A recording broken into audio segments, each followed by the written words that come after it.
Welcome back to Your 1230, the only podcast where our guests will tell their story with the help of 12 questions in just 30 minutes. I'm your host, Mike Salitro, and we are very excited to speak with Jorma Kirkko. Jorma is from the UK and has lived in several countries, speaks several languages passably. Something of a nomad, dividing his time between Turkey, Scotland, and Greece with his American wife. Currently is the co-host of the Blackmilkshake Pubcast. This Pubcast is a feast of fun in magazine format from an Istanbul pub, packed with sketches, pop nostalgia, special guests, and general fun. Jorma, welcome. Really happy to talk to you today.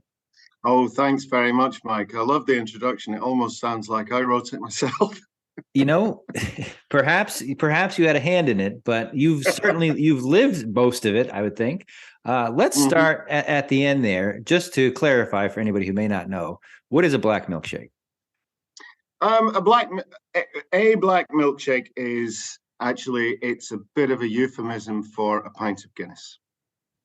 Okay.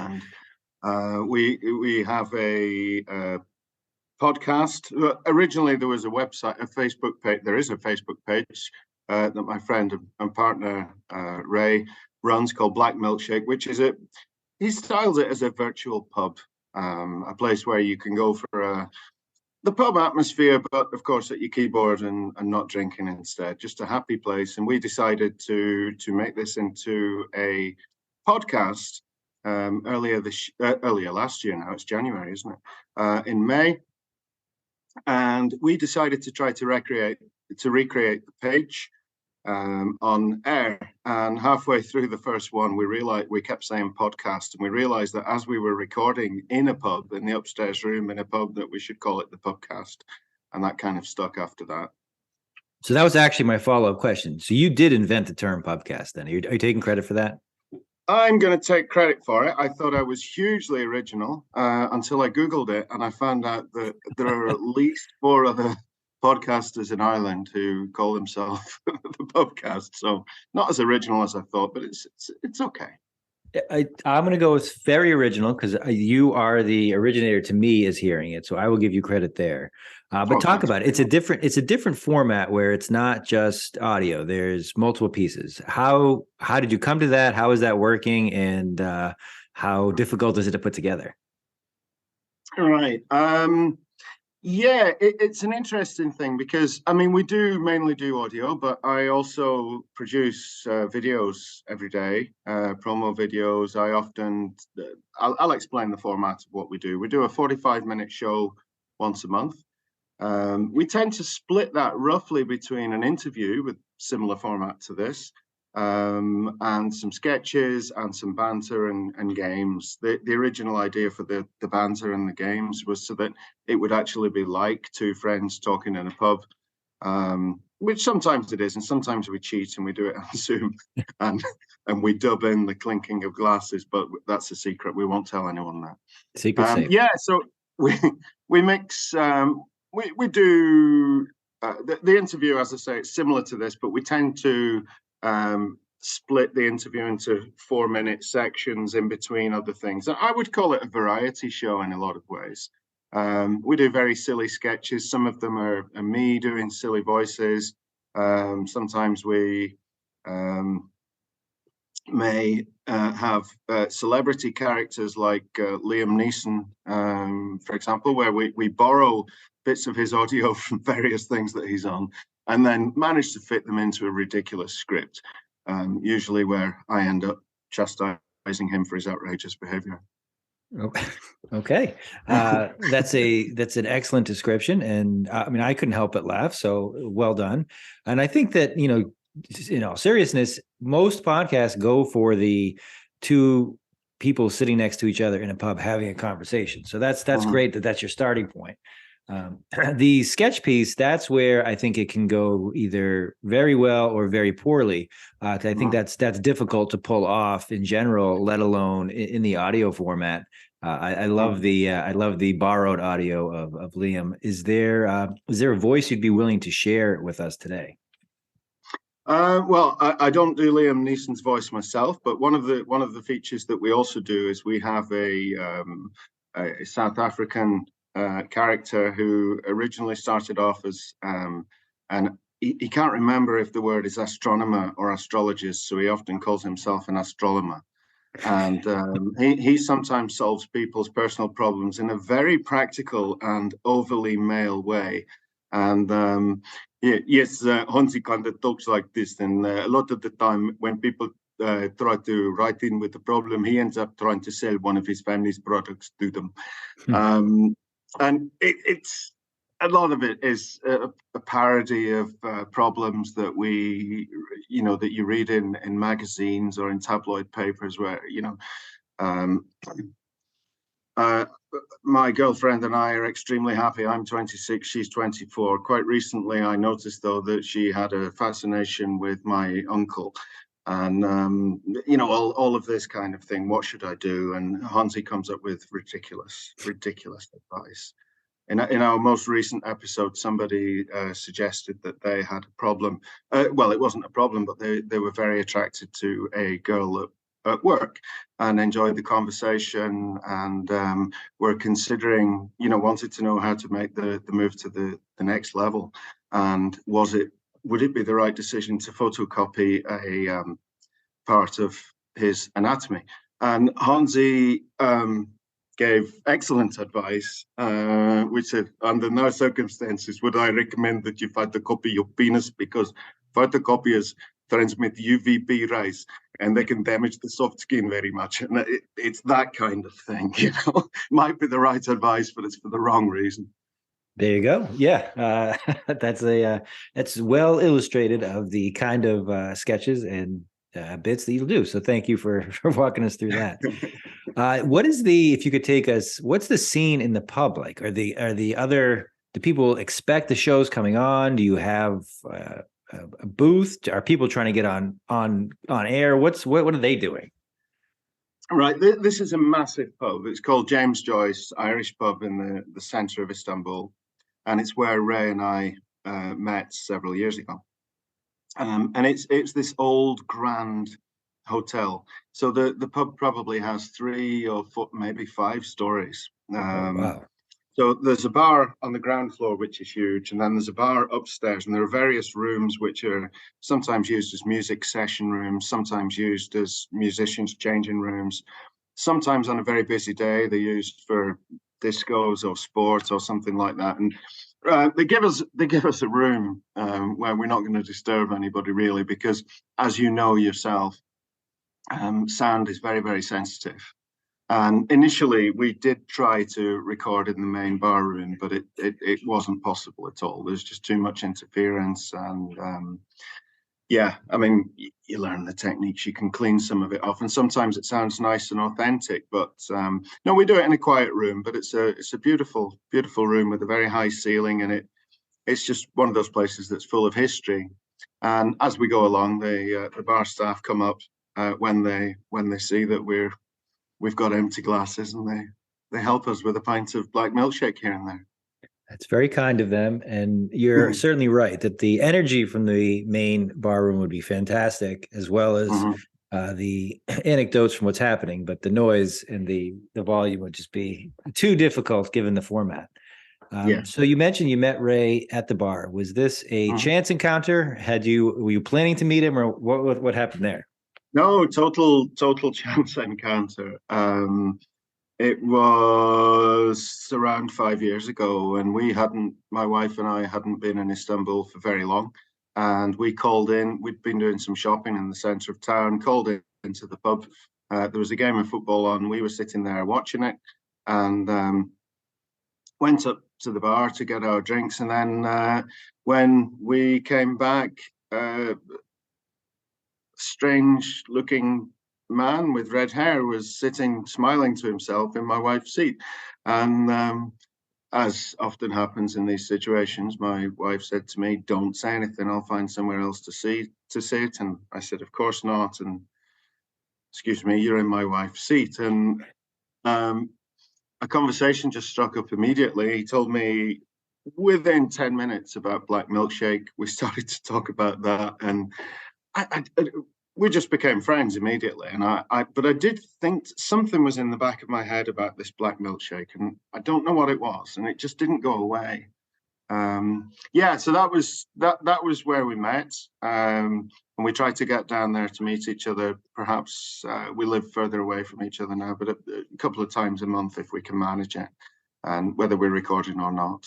So Very nice. And is the Black Milkshake virtual pub, is that still a Facebook page? Is that still going live? that still is. That Okay. still is. Black Milkshake is still on Facebook. It's a very active site. It's I mean, it's fun, it's jokes, it's memes, a bit of sentimentality, occasionally a bit of tourist things about either here or the west of Ireland, where Ray is from.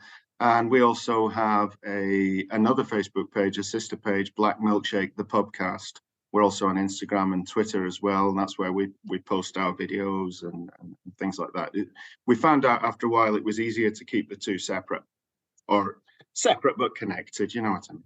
I got it. I'll post links to all of that so our listeners can check that out. Thanks a lot. Before I kind of change gears, one last question: has there been any thought to moving or including a Black Milkshake spot in the metaverse? Now that that's a possibility. You're going to have to explain that one to me a little bit better. Well, from my very basic understanding of the metaverse is that it is a 3D virtual meeting space of sorts. Some people own rooms, domains. Some people have set up neighborhoods, have property that they own there, quote unquote, and they host events, and everyone has an avatar. They show up, and it's as if you are at the same place in real life. But so that's my limited. So that would be, for a virtual bar, everyone kind of shows up, has their little avatar, and they can interact with each other, sort of like this, but in a 3D-esque setting. Wow, what a brilliant question. Something I've never thought of, the first time I've ever heard of it. So I'm guessing for the moment the answer is no, but it does sound interesting. Who knows what will happen? Well, if you set that up, I will figure out how to get into the metaverse and visit you there. So I'll go on record with that promise. But changing gears a moment. We'll buy you a metaversal pint. Perfect.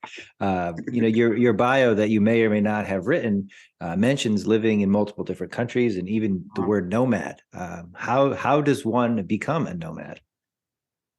Well, I mean, nomad, I suppose it's metaphorical, really. I don't walk around with a tent or anything like that. From childhood, really, it started. I moved to France when I was a kid, and moved back to the UK, and I would say found it difficult to settle in many ways. I didn't feel that I was the same as everybody else. And it wasn't that I'd become French in the meantime. It's just I'd seen different things. I'd had different experiences. And as soon as I could, really, I moved abroad. I was 21. I studied abroad for a bit. I worked I did all kinds of jobs in Germany. Do you say tarmac in America? I can't remember. For the black asphalt thing. For airplanes? No, tarmac or asphalt on the roads.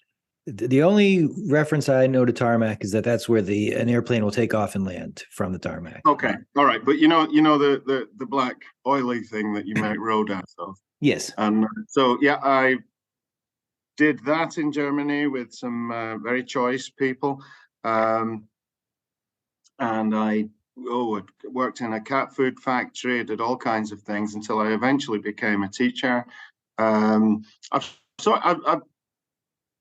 qualified teacher. I've sort of flitted all my life between these sort of media and comedy interests and teaching, and often when I've hit a roadblock with the comedy or the media, then teaching's been a nice safe haven. But yeah, I lived in Germany for a number of years. And then ended up moving to Malaysia in Southeast Asia, which was a fantastic thing. I mean, this is the very short version of the story. But my wife has family in Berlin and in Hungary, as well as in the States. And it being in Southeast Asia, that was really, really exciting, but it was just too far away from people. I mean, it would take a day at least on a plane to get to where we wanted to go. But it's just one of those things. I think I've had over 35 addresses, and on the surface, I appear to be quite a stable person. But I mean, there is that background, shaky ground behind me, and it's just. I think after a while, you start to think to yourself, "Well, I'm relatively comfortable wherever I go, but I don't really know where home is." You get to a place, you make bonds with it, and then sometimes you plan to leave. Sometimes, you know, the universe creates not the metaverse, but the universe this time creates the conditions for you to do so. And yeah, so I'm constantly in a position. I don't know where I'm going to be in a year. I mean, I nearly moved to Bulgaria 2 years ago. Nearly moved to Azerbaijan last year. Um, yeah, it's. I suppose it might sound a bit strange to some people, but it's the life that I have. I wouldn't say strange, nor after having a few conversations for you would the word stable come to mind when describing you. So I think that's okay. It wouldn't be one of the top descriptors, I should say. But in moving to and considering future moves, is there something that you're looking for? Is there a baseline requirement, or what would make a new address attractive to you, having had the opportunity to be in so many different places and see so many different things? I think as you get a bit older, it all becomes tiring. I mean, at one point every year I was itching to move. I still go through the motions every year. Would it be better if, would the grass be greener there? And but it's a lot of work. We've currently been in the house that I'm in right now, speaking to you for, I think, 3.5 years. We've got 4 cats in it. Now, having pets, that's almost like having an anchor for a boat. It would be horrendous even having to move to the house next door with them, I can tell you. I think my wife is happy here, so I think we'll ride this out. We have a place in Scotland that we go to on holiday. We have a place in Greece that we go to on holiday. I think one day we're going to try and settle in one of those places. I'm from the UK, of course. Things became a lot more complicated for people like me after Brexit, of course. But yeah, I'm hoping that the big moving days are behind me now. But so you never know. Here's my turn. For those who are not as well read up on Brexit, how in a 2 sentence can you describe it from somebody who is not involved or somebody who doesn't know what that means, as opposed to, all right, they're not part of the EU anymore, so that's all I know. Brexit was when the British government decided that they would ask an uninformed public if they wanted to leave the largest trading bloc in the world to risk it in the wild shark-infested oceans, and the majority of people did choose to do that. Albeit a very, very small majority, not enough to make a significant constitutional change, in my humble view, although many disagree with me.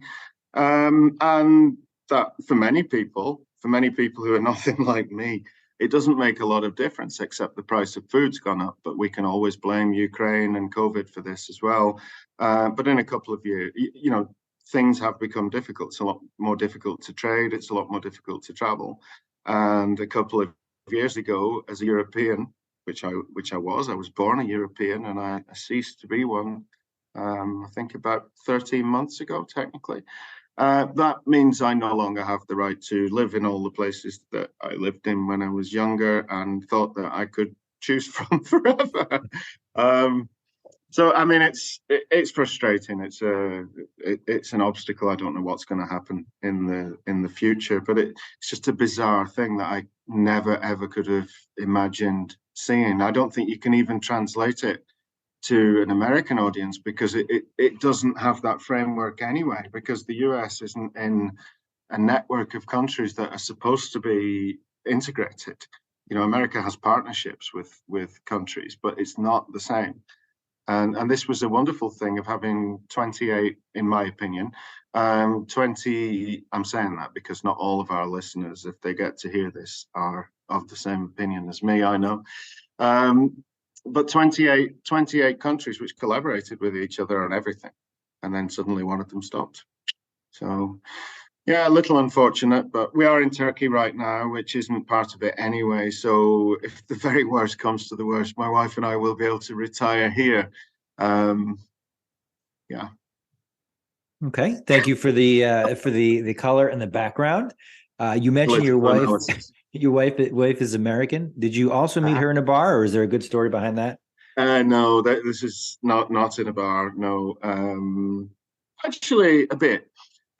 Slightly. We worked together, and we worked together in Berlin, in Germany, actually, and we'd seen each other a few times, and we'd had a little a bit of a conversation, a little giggle here and there, and ended up going to one of these awful works Christmas parties, you know, where you know that if you don't go, everybody's going to hate you, and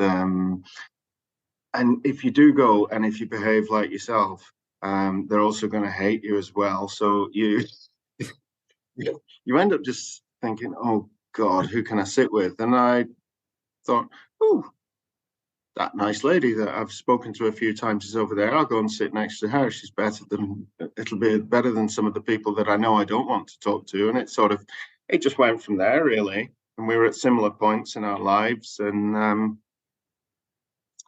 yeah, we ended up, I wouldn't say it was a whirlwind romance as such, but it was definitely a whirlwind. And certain circumstances happened within the year where we both found ourselves out of work. Initially, she was out of work, slightly unfairly, in my opinion, and I made my feelings clear on the issue, and then we were both out of work. So, funny how that works out, isn't it? Isn't it? But yeah, and that was that. So the first time we actually lived together was in Malaysia. After that, and we haven't been in any trouble since. So.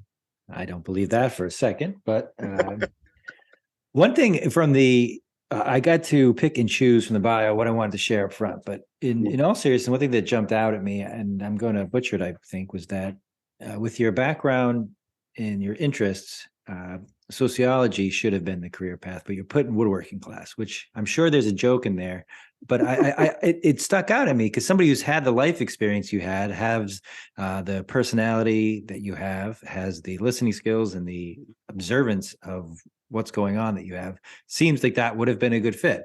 But you make the joke there. Is there something that you, looking back, would have liked to have tried professionally, or that kind of you would have stuck on the path that you've taken us down or told us about?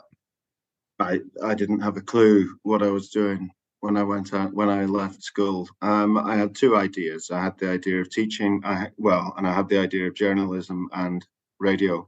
I ended up doing all three of those. I had the idea of being an author as well, and I've done that too, but that didn't pay. I think I was the first member of my family to go to university, and I was told that when you go to university, your life will be made. So I never gave it much thought after that. I just had one or two ideas, and of course, I realised that may have been true in 1960, but it definitely wasn't in the 1990s. So I don't know. I mean, I think to myself, I'm in my late 40s now, and I do think to myself every day, yeah, I would have liked to have been a psychologist. I didn't know what sociology was until my mid-20s. But I think that would have been an interesting thing. I am interested in the social sciences. Yeah, I think though, really, I'm relatively content. I am content with the way that my life has gone. Of course, there are other things that I would have liked to have done. I think, and and I'm sure you're the same. There are things that you would have liked to have done, and I'm sure there are also things that you would be good at that you haven't even tried or thought of. And I think that's the same for all of us. But we only have a very limited amount of time on this earth, don't we? And what I find is that I keep going back to the same things. And at this moment, I've thought to myself, I was 47 when I decided to do this again. I'd not done anything in writing. Oh yeah, I'd written a book, I think, when I was 44, but I'd given up completely on comedy, and I'd given up on the idea of radio, etc., etc. But I don't know, somehow the passion, it can be suppressed, but it never goes away. I'm sure that's something that you understand yourself. With comedy, I'm going to assume that's what you're talking about, and because I agree with you 100% that I've had the pleasure of living in not nearly as many places as you, but I've had a good number of places I've lived and had the ability to work in many different fields. And while I wouldn't change anything, there are things that worked out well, things that didn't work out as well. But you kind of pick up things in each, and you bring the best along to the next spot. But like yourself, I've always enjoyed a well-written comedy. I think the British do it the best, so I kind of enjoy that sense of humor, the wry kind of joke in between, and always thought that sometimes with a little darkness thrown in as well. Yep, that can help. So I always can appreciate good comedy, but I have never looked to do anything professionally with it. But people tell me I'm hilarious all the time, so I get it. But kind of I wasn't that, specifically meaning comedy, actually, okay. Mike. I was meaning, I see comedy / radio as something that I was always interested in. I was actually referring to you because you've got a very diverse portfolio, and yet this is something that you're passionate about, which actually has nothing to do with, at least probably what you would put on your CV or your resume. Yeah, my lifelong goal would be to never have a resume again, and that's a different conversation for a different day. But I have had the chance to do many different things professionally, and hosting the show does not align necessarily with them. But the reason, and I don't know if we had talked about this, the reason that it started for me was I was a guest on many podcasts, and I just got to the point where my story is not exciting. There's nothing amazing here to talk about, but I've met some great people and I love the format. So I would like to shine a spotlight or interview and talk to these folks because I'm pretty good at asking questions, and it's been a lot of fun to be on this side of it. So I'm glad I did it, and that's kind of how it started. Yeah, no, that's great. I love being the interviewer as well. I really do. We interview guests every month on our show, and we've had a couple of authors on, a couple of comedians. It's just fantastic hearing about people's lives because people might do something that's similar to what you do, but the way that they came at it is completely different. Their motivations are completely different. A guy who sponsored our most recent show, comedian Bob Hennigan, fantastic guy in Ireland.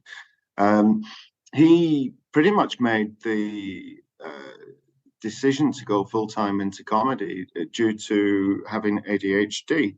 And it just a serious lack of ability, he describes it as, to focus on anything for too long. Every time I talk about this to my wife, she tells me that it sounds just like me, but I'm not as extreme. That's why I always panic at the minute at the beginning of the phone call because I'm always fiddling with everything. But he decided that he wanted to get into comedy, one because he's funny, but the other, it's something that he can focus on 100%. But he sees it almost as an educational thing. He wants to talk. His comedy is about ADHD, which I think is great. Some people have a personal journey for things like this. My kind of thing is I prefer to hide behind characters. I don't know why, really. Characters just come into my head. It seems easier. Maybe I don't know, maybe I'm more private than some people, says he on an American podcast talking about his life. Well, I was just going to say a good interviewer there would follow up and dig in and say, well, why do you think that you're hiding behind characters? And more importantly, why did you choose to describe it that way? But we are not going to go down that path because we are almost at time somehow. But you've talked about a lot of things you've done, you want to do. If you meet somebody the first time, hey, Jorma, what do you do? How do you answer that? That's one of the occasions where I'm actually very private. I never know what to say, really. I tend to, if they ask me, I tell them what I do. But it's not something I like to talk about too much. I'm quite happy to talk about certain areas of my life, but I suppose there is an insecurity there to an extent that people might not be interested or impressed. So if I act stupid, maybe, and say something, I don't speak as Donald Duck when they ask me what job I do, but I mean, almost playing a certain role at certain times to me is more comfortable than necessarily telling people that I don't want to talk to everything about myself. I think that's a There are fine questions answer. involved in that as well, aren't there, Dr. Freud? But yeah. Nope, that's a fine answer. We have covered a good amount of material today. Is there anything that I didn't ask you that I probably should have? I think we've covered what the name of our program is. Not really. I would just like to say that really, if you want to giggle from two clowns on a unique podcast, please give us a shout on Blackmilkshake, the Pubcast. You can find it on we're on Apple, definitely. And we broadcast on Acast. But I think that's covered all of it. I mean, I came in here in a big fluster after being stuck in rain and traffic for 2 hours. So I probably can't think clearly enough anyway, Mike. I smirked when you said that I come onto the call and I'm all over the place, and I was going to leave it between us how this call started. So I will not say that you came on and we had sound difficulties and we couldn't see each other, we couldn't hear each other. We're not going to talk about that.